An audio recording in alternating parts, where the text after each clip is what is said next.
بکر شبلی اللہ کے ولی تھے. آپ جانتے تھے وہ علی سینا اس دور کا بہت بڑا ابن سینا جس کو کہتے ہیں بہت بڑا فلسفر بیٹھا ہے. آپ نے فرمایا جا تو گدھا ہے, تجھے کون سمجھائے. آپ نے فرمایا جا تو گدھا ہے, اب گدھوں کو کون سمجھائے. وہ غصے میں آ گیا. آپ اللہ کے اتنے بڑے ولی, اتنے بڑے بزرگ, اتنے بڑے شیخ ایسی زبان استعمال کرتے ہیں. اسے جلال آ گیا, غصے میں آ گیا, چہرہ اس کا سرخ پڑ گیا. ابو بکر شبلی علیہ الرحمہ ارشاد فرمایا تجھے یہی بات سمجھانا چاہتا ہوں, میں نے گدھے کا نام لیا, تیرے چہرے کا رنگ بدل گیا. اگر گدھے کا نام تیرے چہرے کا رنگ بدل سکتا ہے تو اللہ کا نام تیرے دل کی دنیا کیوں نہیں بدل سکتا. اللہ کا نام لیا کرو.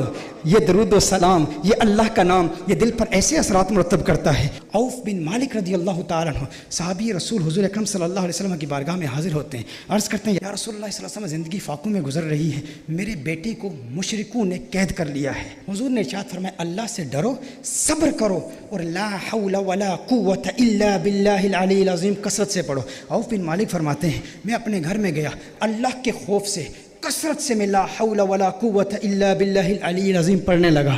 کہا میں لا حول ولا قوت پڑھ رہا تھا, دروازے پر کسی نے دستک دی, دروازہ کھولا تو دیکھا بیٹا موجود ہے.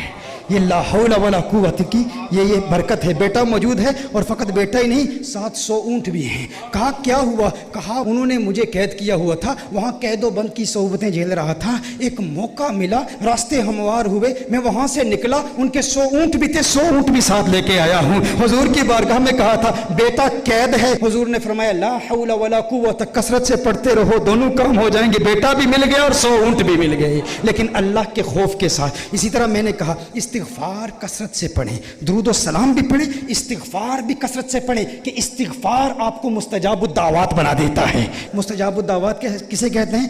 جو دعا کرے اللہ دعا قبول کرتا ہے, ہر دعا قبول ہوگی. امام احمد بن حنبل مجتہد مطلق ہیں. ایک مرتبہ سفر پر جاتے ہیں, کسی جگہ مغرب کی نماز ادا کرتے ہیں, ارادہ کرتے ہیں ابھی یہاں آرام کروں گا, عشاء کی نماز کے بعد پھر سو جاؤں گا. ایک بابا جی آتے ہیں, انہوں نے کہا بابا باہر نکلو, میں نے مسجد کا دروازہ بند کرنا ہے. جس طرح یہاں پر بھی ہوتے ہیں نا مساجد میں, کمیٹی والے پریشان ہو جاتے ہیں کہ کون آ گیا, کیوں آ گیا, اس کو تنگ کر دیں. تو وہاں بھی ایک بابا تھا, اس بابے نے یہ نہیں جانا کہ احمد بن حنبل ہیں, اپنے وقت کے مجتہد مطلق ہیں, ہماری مسجد میں آئے ہوئے ہیں. وہ یہ سوشل میڈیا تو تھا ہی نہیں نا, کوئی پہچان لیتا کون سا بڑا بزرگ ہے. اس نے احمد بن حنبل کو مسجد سے باہر نکال دیا. سخت سردی کی راتیں تھیں. احمد بن حنبل مسجد سے باہر آتے ہیں, گٹھلی اٹھاتے ہیں اور دیکھتے ہیں کہ ایک تنور پر ایک نان بائی روٹیاں پکا رہا ہے. امام احمد بن حنبل رضی اللہ تعالیٰ عنہ وہاں آگ دیکھی, شدید سردی تھی. نان بائی سے کہتے ہیں کہ مجھے اگر تو اجازت دیتا ہے تو یہاں تیری آگ کے پاس بیٹھ جاتا ہوں. اس نے کہا اللہ کے بندے بیٹھ جا. احمد بن حنبل وہاں پر رات کے وقت بیٹھ گئے کہ اور کوئی جگہ جانے کی تو ہے نہیں, یہاں بیٹھ کر آگ کے پاس بیٹھوں گا, کچھ آرام کر لوں گا. لیکن دیکھا کہ وہ جو نوجوان نان بھائی تھا نا, تنور پر روٹیاں پکا رہا تھا, وہ ہر وقت استغفر اللہ پڑھتا, استغفر اللہ پڑھتا. تنور سے روٹی نکالتا, استغفر اللہ, روٹی پکاتا, استغفر اللہ, تنور میں روٹی ڈالتا, استغفر اللہ. امام احمد بن حنبل اسے دیکھ رہے ہیں اور بڑی محبت بڑی نگاہوں سے دیکھ رہے ہیں, مسکرا رہے ہیں. کہا بابا جی مسکرا کیوں رہے ہو؟ کہا تیری یہ استغفار پڑھنے کی ادا بہت پسند آئی. کہا میں استغفار اس لیے پڑھتا ہوں کہ اس استغفار نے مجھے مستجاب الدعوات بنا دیا ہے. جو دعا کرتا ہوں اللہ قبول کرتا ہے, میری دعا کوئی اللہ کی بارگاہ سے رد نہیں ہوتی. کہا یہ تو بہت بڑی ولایت کا دعویٰ ہے نوجوان, ہے نان بھائی, تو ولایت کا دعویٰ کر رہا ہے کہ تیری ہر دعا اللہ کی بارگاہ میں قبول ہوتی ہے, کوئی دعا رد نہیں ہوتی. کہا کوئی دعا رد نہیں ہوتی. کہا آج استغفار کیوں پڑھ رہا ہے؟ کہا بابا جی کیا بتاؤں, آج میری یہاں ڈیوٹی لگی ہے, میں نے سنا ایک مجتہد مطلق ہمارے علاقے میں آیا ہوا ہے, بہت بڑا بزرگ ہے, آج میری یہ تمنا ہے استغفار پڑھتا رہوں گا, اس کی زیارت کروں گا, لیکن میرا مالک مجھے جاننے کی اجازت نہیں دے رہا. کہا کون ہے وہ بزرگ, کون ہے وہ عالم جس کی تو زیارت کرنا چاہتا ہے اور جس کی زیارت کا تمنائی بنے ہوئے تو استغفار پڑھ رہا ہے؟ کہا جانتے نہیں, احمد بن حنبل ہمارے شہر میں آیا ہوا ہے, میرے دل میں بھی خواہش ہے اس کی زیارت کروں. کہا سینے سے لگ جا, تو واقعی مستجاب الدعوات ہے. دیکھتا نہیں احمد بن حنبل آج خود تیرے پاس آیا ہوا ہے.